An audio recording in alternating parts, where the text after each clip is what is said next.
2024 সাল প্রায় শেষের দিকে। তার আগেই রাজ্যবাসীর জন্য সুখবর দিলেন মমতা বন্দ্যোপাধ্যায়। লক্ষ্মীর ভান্ডার প্রকল্প সম্বন্ধে কি আপডেট রয়েছে এবং ডিসেম্বর মাস থেকে এই প্রকল্পে কি পরিবর্তন হতে চলেছে সেই সম্বন্ধে বিস্তারিত আলোচনা করব। তাই ভিডিওটি শেষ পর্যন্ত অবশ্যই দেখুন। তাহলে চলুন ভিডিওটি শুরু করা যাক।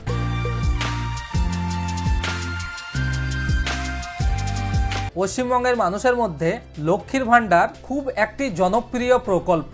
বিশেষ করে মহিলাদের মধ্যে এই প্রকল্পটি খুবই জনপ্রিয়। এই প্রকল্পের যখন সূচনা হয় তখন মহিলাদের 500 ও 1000 টাকা করে দেওয়া হতো। 24-এর লোকসভার আগে এই টাকাকে বাড়িয়ে 1000 ও 1200 টাকা করা হয় এবং কিছু মাধ্যমে শোনা যাচ্ছে 2026-এর বিধানসভার আগে এই টাকা 2000 পর্যন্ত হতে পারে। তবে সরকারের তরফ থেকে কোনো রকম অফিসিয়াল ভাবে ঘোষণা করা হয়নি। তার মধ্যে বছরের শেষ মাস অর্থাৎ ডিসেম্বর মাসে মমতা বন্দ্যোপাধ্যায় কিছু বিশেষ তথ্য প্রকাশ করেছেন। তিনি নবান্ন থেকে জানিয়েছেন যে লক্ষ্মীর ভান্ডার প্রকল্পে আবার নতুনভাবে 5,07,000 মহিলাকে যুক্ত করা হয়েছে। আপনার বয়স যদি 25 থেকে 60 বছরের মধ্যে হয়ে থাকে তাহলে আপনিও এই প্রকল্পে আবেদন করতে পারেন। এই প্রকল্পের জন্য বিশেষ কোনো শর্ত রাখা হয়নি, এখানে সকলেই আবেদন করতে পারেন। এখন কিভাবে আবেদন করবেন সেটা জানার জন্য এই ভিডিওটি অবশ্যই দেখুন। এই ভিডিওতে সমস্ত আবেদন প্রক্রিয়া বিস্তারিত আলোচনা করা হয়েছে। বর্তমানে রাজ্যের মোট 2,21,00,000 মহিলা লক্ষ্মীর ভান্ডার প্রকল্পের আওতায় আছেন। এই প্রকল্পের জন্য রাজ্য সরকার বার্ষিক 58,000 কোটি খরচা করছেন। তাই আপনিও যদি এই প্রকল্পের আওতায় এখনো আসেননি তাহলে এই প্রকল্পের সুবিধা নিতে তাড়াতাড়ি আবেদন করুন। মুখ্যমন্ত্রী একটি সতর্কতা বাণীও জারি করেছেন যে যদি কোনো মহিলার তার ব্যাংক অ্যাকাউন্টের সঙ্গে আধার কার্ডের লিংক না থাকে তাহলে ডিসেম্বর মাস থেকে তার অ্যাকাউন্টে টাকা দেওয়া হবে না। কারণ লক্ষ্মীর ভান্ডার প্রকল্প নিয়ে অনেক জালিয়াতির কথা সামনে এসেছে। তাই এটি সম্বন্ধে মুখ্যমন্ত্রী একটি কড়া পদক্ষেপ নিয়েছে। তাই আপনারও যদি ব্যাংক অ্যাকাউন্টটি আধার কার্ডের সঙ্গে লিংক না থাকে তাহলে তাড়াতাড়ি করিয়ে নিন, না হলে এই মাসের টাকা আপনার অ্যাকাউন্টে ঢুকবে না। এছাড়াও পশ্চিমবঙ্গের মানুষের জন্য আরো কিছু উল্লেখযোগ্য পদক্ষেপ গ্রহণ করেছেন মুখ্যমন্ত্রী মমতা বন্দ্যোপাধ্যায়, যেগুলির সম্বন্ধে এক এক করে আলোচনা করব।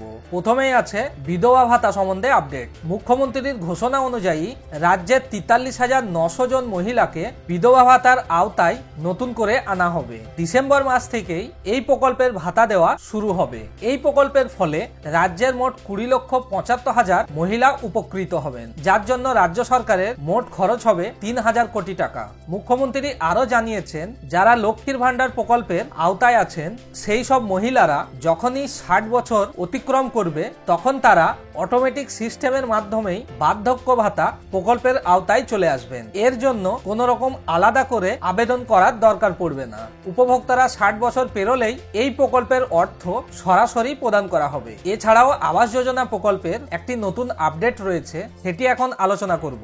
রাজ্যের গৃহহীন মানুষদের জন্য বড় ঘোষণা করেছেন মমতা বন্দ্যোপাধ্যায়। রাজ্যের 12 লক্ষ মানুষকে নতুন করে বাড়ি তৈরি করে দেওয়ার ঘোষণা করেছেন রাজ্য সরকার। ডিসেম্বর মাসের 15 থেকে 30 তারিখের মধ্যে বাংলা আবাস যোজনার প্রথম কিস্তির টাকা উপভোক্তাদের অ্যাকাউন্টে ঢুকে যাবে। মুখ্যমন্ত্রী মমতা বন্দ্যোপাধ্যায় আরো বলেছেন লক্ষ্মীর ভান্ডার শুধুমাত্র একটি প্রকল্প নয়, এটি বাংলার গর্ব।